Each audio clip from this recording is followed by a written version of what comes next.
மனிதர்களாக பிறந்த எல்லா ஜீவராசிகளும் இந்த உலகத்துல அவர்களுடைய கால் முதல் தலை வரையிலும் உள்ள உறுப்புகளில் பிரம்மாந்திர ருத்திரரும் இந்திராதி தேவர்களும் பகவான் ஸ்ரீ கிருஷ்ணனும் இருக்கிறார்கள். அவங்க மனிதர்களுடைய உடலிலும் சரி, மற்ற ஜீவராசிகள் உடலிலும் சரி, இவர்கள் எல்லாம் நிறைந்திருக்கிறார்கள் அப்படின்னு கூறப்பட்டிருக்கு.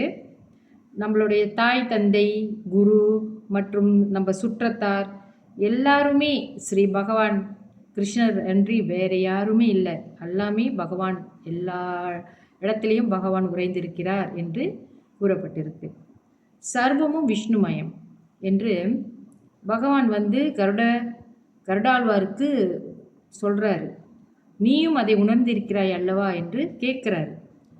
அப்படி இருக்கும் பட்சத்திலே இந்த ஜீவர்கள் எல்லாமே பூர்வத்திலே செய்த கர்மம், அதை அனுசரித்து தான் பாவ புண்ணியங்களில் இவர்களுடைய புத்தியை அவர் நாடச் செய்கிறாரு. பகவான் நாடச் செய்கிறார். நம்ம செய்கிற செயல்களால் தான் நம்ம புத்தியை, இப்போ நல்லது செஞ்சோமா நல்ல விஷயங்களிலே நாட வைப்பார், பாவங்கள் செஞ்சோமா அதுக்கான கர்மத்தை அனுபவிப்பதற்காக நம்ம புத்தியையே அவர் நம்ம புத்தியிலேயே நம்மக்கிட்ட விளையாடுவார் அப்படின்னு இங்கே தெரியுது. ஓகே, அதனால் எல்லாருமே இந்த புண்ணிய காரியங்கள், எதெல்லாம் புண்ணிய காரியங்கள் என்று நம்ம நினைக்கிறோம், மற்றவர்களுக்கு உதவியாக இருக்கக்கூடிய செய்கைகள், இவைகள் எல்லாமே புண்ணியங்கள் என்று நம்ம கருதி கொள்ளலாம். நம்மளுக்கு பகுத்தறிவு என்று ஒன்றை இறைவன் கொடுத்து விட்டார். அது ஒரு பொக்கிஷம், நமக்கு இறை கொடுத்த ஒரு பெரிய பொக்கிஷம்.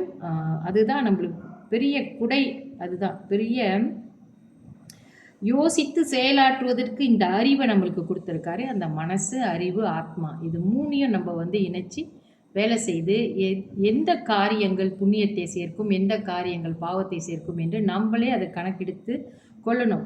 இல்லை என்றால் நம்ம செய்கிற செய்கையை வைத்து தான் நல்லது செய்தால் இறைவன் நம்ம புத்தியை நல்ல வழியில் நல்ல விஷயங்கள் நம்ம நாடி வரும்படி இருக்கும். தவறான விஷயங்களை நாம் செய்து விட்டோம் என்றால் தவறான விஷயங்கள் தான் நம்மை நாடி வரும் போல இறைவன் அந்த புத்தியை அப்படித்தான் செயல்படுத்துவார் என்று இங்கே கூறப்பட்டிருக்கிறது. அதனால் புண்ணியம் செய்தவன் புண்ணியலோகத்திற்கும் சொர்க்கத்திற்கும், பாவ செயல்களை செய்தவன் நரகத்திற்கும் அனுப்பப்படுகிறான் என்று இங்கே கருட புராணத்திலே பகவான் ஆழ்வாருக்கு சொல்லியிருக்கிறாரு. ஆனாலும் நம்ம ஒரு சொர்க்க பூமி அப்படின்னு நம்ம பார்த்ததும் இல்லை, நம்மளுக்கு தெரியல சொர்க்கம்னு ஒன்று இருக்கா நரகம்னு ஒன்று இருக்கா நம்மளுக்கு தெரியல. இருந்தாலும் இதை புராணத்திலே இப்படி கூறப்பட்டு இருக்கிறதுனால நம்ம நிச்சயமாக நல்ல ஒழுக்கம் உள்ளவர்களாக வாழ வேண்டும் என்று இங்கே வலியுறுத்தப்படுகிறது.